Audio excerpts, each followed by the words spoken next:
Begin by safely raising and supporting the vehicle and removing the wheels. If you need additional assistance with those tasks, please follow the link provided at the end of this video. For ease of handling the caliper during the removal process, you may want to loosen the wheel speed sensor attached to the wheel carrier. Begin by using a 10mm socket and remove the screw holding the electrical cable red arrow. Remove the 5mm hex screw red arrow holding the wheel speed sensor and pull it up and out of the wheel carrier. You will need to disconnect the wear sensor from the electrical line. To access this electrical connector, red arrow, rotate the electrical connector and slide it out of the mount.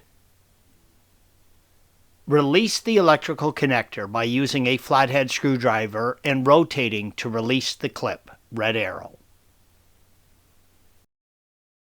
With the wear sensor disconnected and the wires loosened, remove the two T55 Torx caliper mounting bolts, red arrows.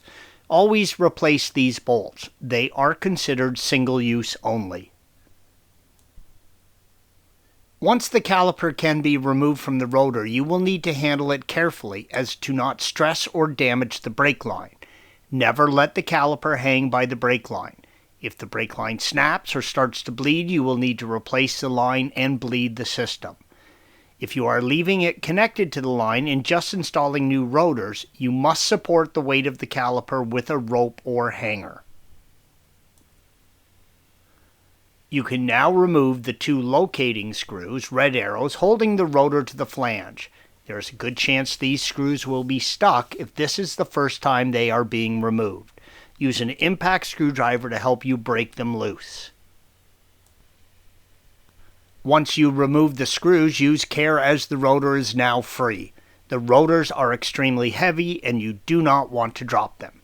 Depending on the age of the rotor and where you live, you might need to tap the bell of the rotor or use a screwdriver in the cooling slots on the edge to break the rotor free. With the rotor removed, make sure to clean the flange to give you a clean and flat mounting surface. Installation is the reverse of removal. Do not get any grease or dirt onto the new rotor. New pads and rotors need to be bedded in. Please make sure to bed in your pads and or rotors according to the instructions from the manufacturer of the parts you purchased. Thanks for watching.